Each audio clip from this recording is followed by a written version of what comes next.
Mimo ogromnej odległości od granicy, Gdańsk, jak dziesiątki innych miast, tętnił chęcią pomocy i wsparcia dla uchodźców.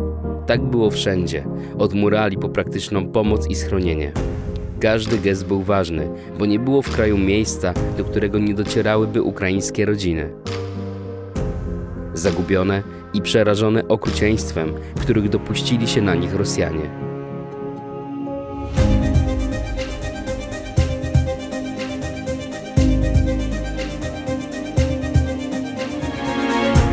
Polska strona wojny.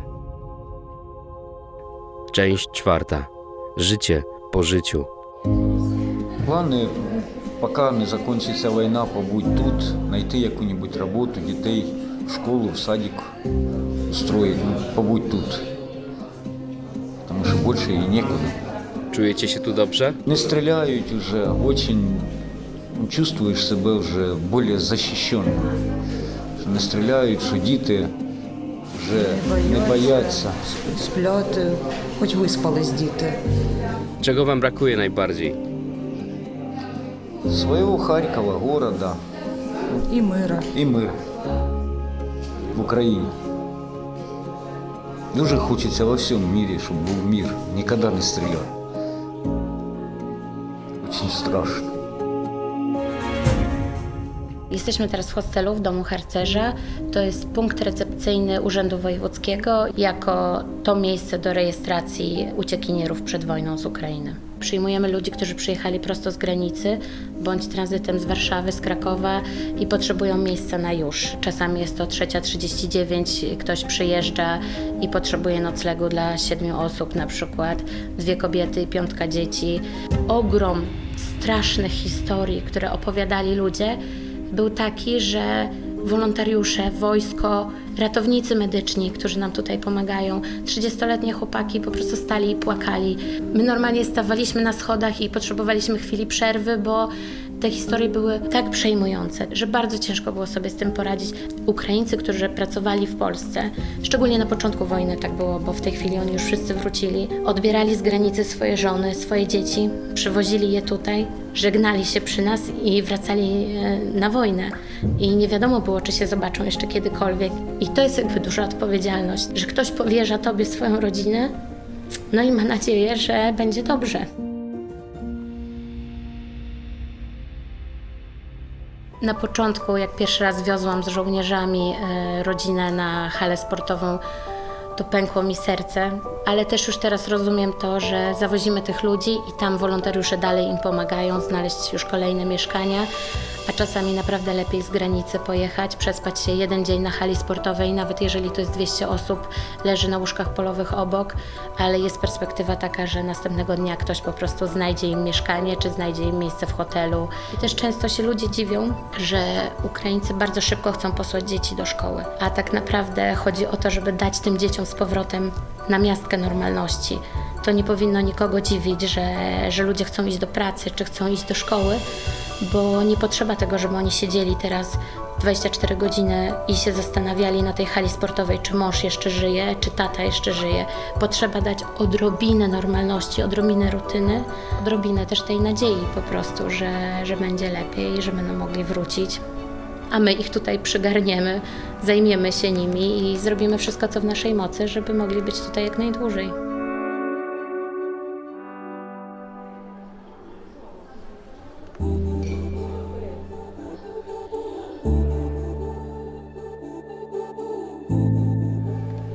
Powiem Ci tak, w tej chwili mamy około 40 osób na sali. Już przez ten punkt przewnęło się ponad 500 osób.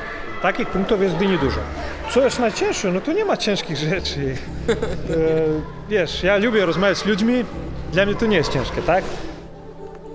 Najlepsze jest to, że widzisz, że przyjeżdża człowiek, który jest totalnie zgubiony. To nie jest najlepsze, że on jest zgubiony, ale najlepsze jest to, że ty możesz podejść i mu wytłumaczyć, co on ma zrobić, jakie są perspektywy, że wszystko będzie dobrze. Dzieci się bawią, czyli czują się tu dość komfortowo.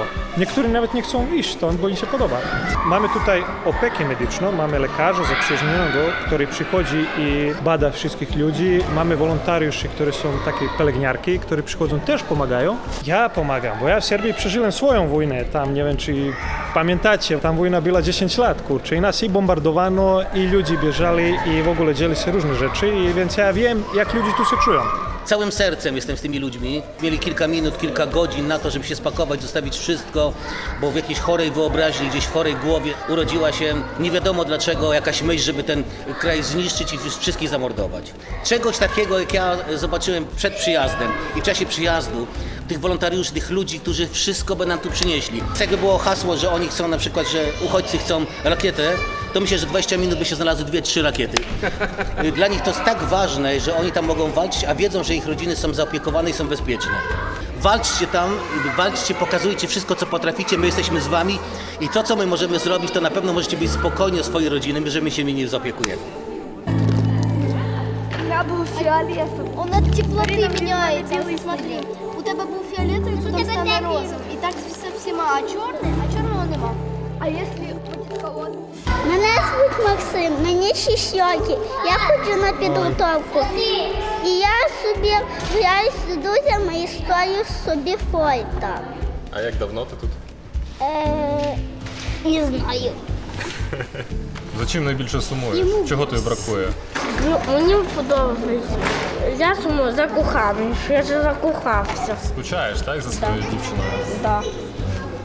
Вона за мною не скучає. Вона її кохає, а вона мене не любить цього. Чого тобі бракує найбільше з дому? Папа. Wiele polskich rodzin decydowało się przyjąć uchodźców pod swój dach. Nierzadko nowi goście byli traktowani jak nowi członkowie rodziny. Jesteśmy na Osowej. Gdańsk, Osowa, Polska, Europa. Polska, Europa, dokładnie. Byliśmy pewni, że chcemy pomóc, że chcemy kogoś z Ukrainy przyjąć, kto potrzebuje pomocy. Takich wątpliwości nie było po prostu. Albo to jest, albo to czujesz, albo chcesz z jakiegoś powodu to robić, albo tego nie robisz, tak? Myślę, że nie ma osób, które byłyby przeciwne. A jeśli jest, to jest jakiś naprawdę promil, bo nie odczuwamy żadnego dyskomfortu, nie odczuwamy żadnego problemu, że jest nas więcej w domu. To są wspaniałe kobiety. Мы такого не ожидали, конечно. Просто мы не ожидали после того, как мы этого ужаса, который там у нас в Украине творился. Просто вот попали совершенно в другой мир.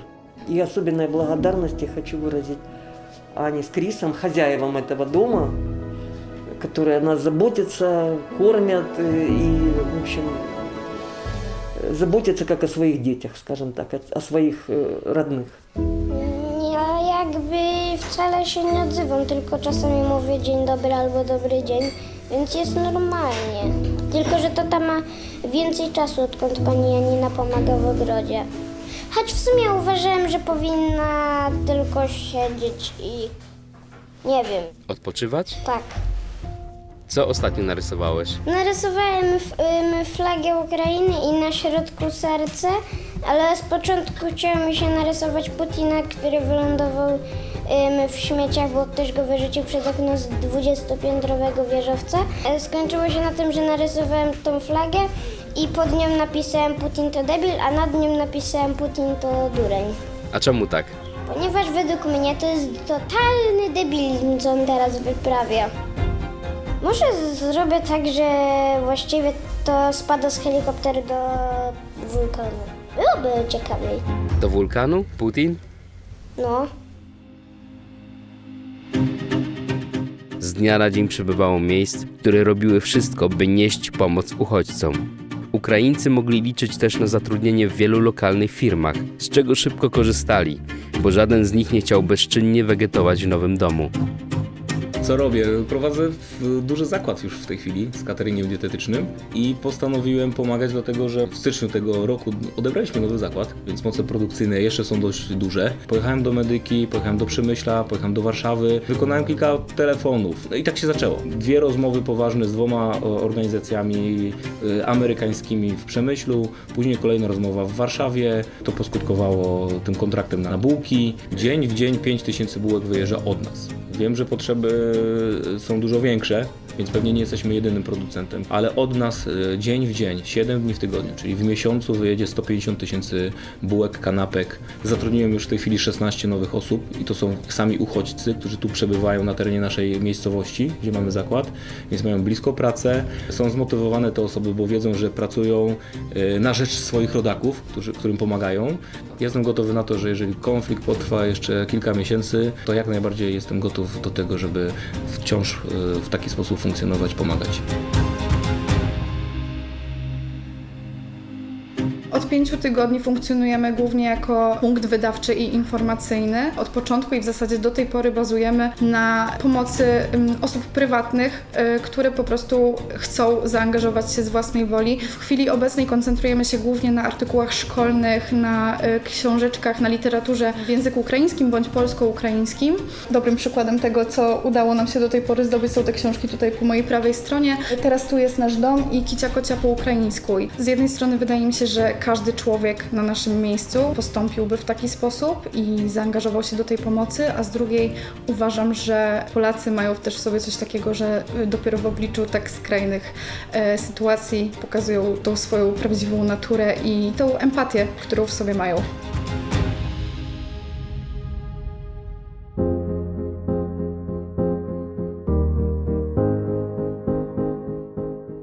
Któregoś wieczoru, jak przyjechała dziewczyna z 2 dzieci, która ledwo się wspaniała na nogach, ledwo szła. Była 12 dni w podróży, uciekała z Charkowa i nawet nie była w stanie za bardzo z nami rozmawiać, tak? Co chce, gdzie ma jechać, po prostu dała się zaopiekować, zabrać i takim dla mnie najtragiczniejszym chyba obrazem w tym wszystkim jest to, że wielu takich ludzi jak ona, tak, może zostać po prostu skrzywdzonych, tak, bo nie mają siły się bronić.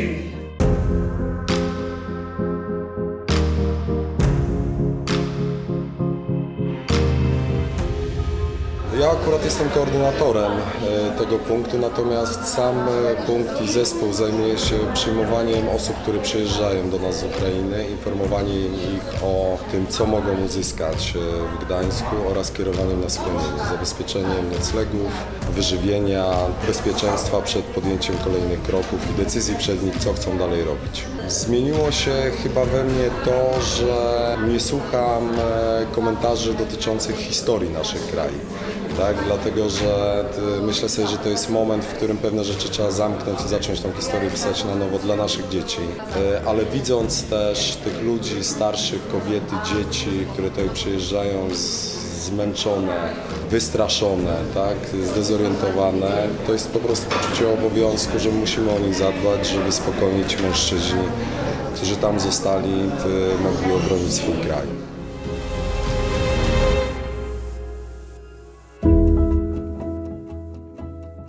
Я приїхала з тією метою, щоб захистити більш не своє життя, а дітей, так як психологічна травма і це все це набагато важніше, ніж робота і той статок, що ми маємо. Поляки насправді дуже гарно нас приймають, надають ту допомогу, яку ми потребуємо, і деяку, можливо, що й не треба нам допомагати, бо розпещувати українців також не потрібно.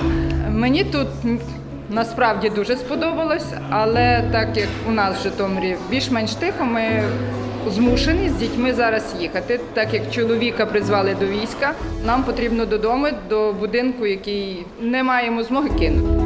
Наразі багато людей już повертаються до України, бо там, де вигнали тих росіян, то там вже десь є безпечно, і вони повертаються по своїх домівках. Але ми із мужем, то ми мешкаємо тут, ми просто до Києва літали, туди-сюди постійно. І частину часу в Києві, частину часу в Гданську. То я так би і хотіла, щоб і було надалі. І тут, і там. Бо я дуже, я люблю Польщу. Dziękuję. Naprawdę. Uchodźcy często marzyli o szybkim powrocie do siebie, a walka o Ukrainę trwała. Wielu śmiałków, takich jak Krzysiek, czynnie brało udział w pomocy żołnierzom na froncie. To nie są żarty, jedziemy w takie miejsce, w którym można zarobić kulkę. Wyje. To jest moment, w którym sobie przypomnę, że nie jestem tu na wakacjach. Akcja. I to kurwa niedaleko nas. Patrz, popatrz. 60 sztuk, 60 hełmów, 180 zestawów ratunkowych, 900 porcji żywności takiej taktyczno-bojowej, racje żywnościowe. No i jeszcze jakieś dużo innych paczek, słodycze, niesłodycze, różnych rzeczy generalnie. Część przekazujemy wojsku hersońskiemu, część przekazujemy wojsku lwowskiemu, część przekazujemy razem z samochodem Ukraińcowi, który tam nie boi się jeździć w takie miejsca zapalne właśnie jak Żytomierz. No, gruba afera dzisiaj.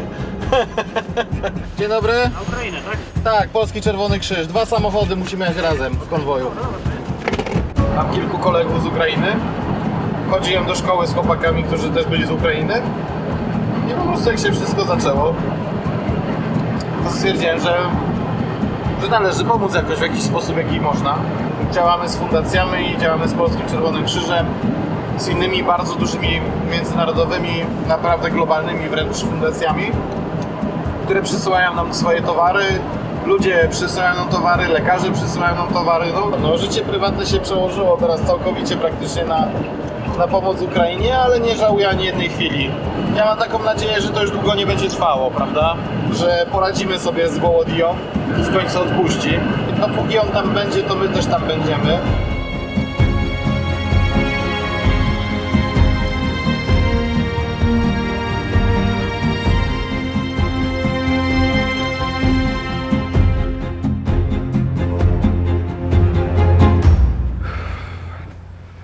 To teraz już moment przekazania. Te paczki są dla Was, te wszystkie. 2 agregaty prądotwórcze. Co tu w tych paczkach? Racja żywnościowa dla wojska. Są 2 kamizelki, 2 hełmy. Zestaw medyczny. Nie plastikowe. Nie, to są przez firmę, co robi dla wojska rzeczy.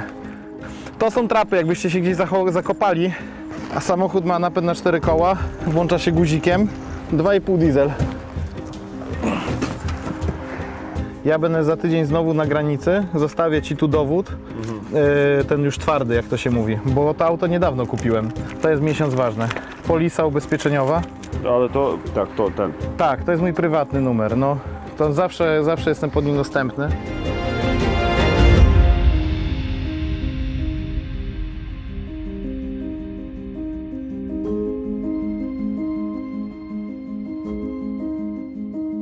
Auto przekazane, tutaj na razie parę słów jeszcze nagramy. Będzie co się działo? Co będziemy robić tym samochodem? Tym samochodem będziemy ratować ludzi, będziemy dowozić potrzebne rzeczy naprzód, będziemy pomagać na samym przodzie. Super, także zaczyna się historia. Dziękujemy.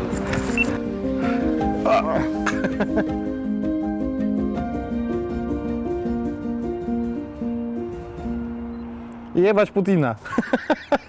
Skurwysyna. Mijały tygodnie od rozpoczęcia inwazji i jasne było, że Ukraińcy prędzej zginą niż oddadzą swój kraj. Ich życie dosłownie legło w gruzach, ale potrafili stanąć na wysokości zadania. Korzystając z pomocy wielu zachodnich przyjaciół, ukraińskie wojska dzielnie walczyły na polach bitwy, obracając rosyjską armię w pył.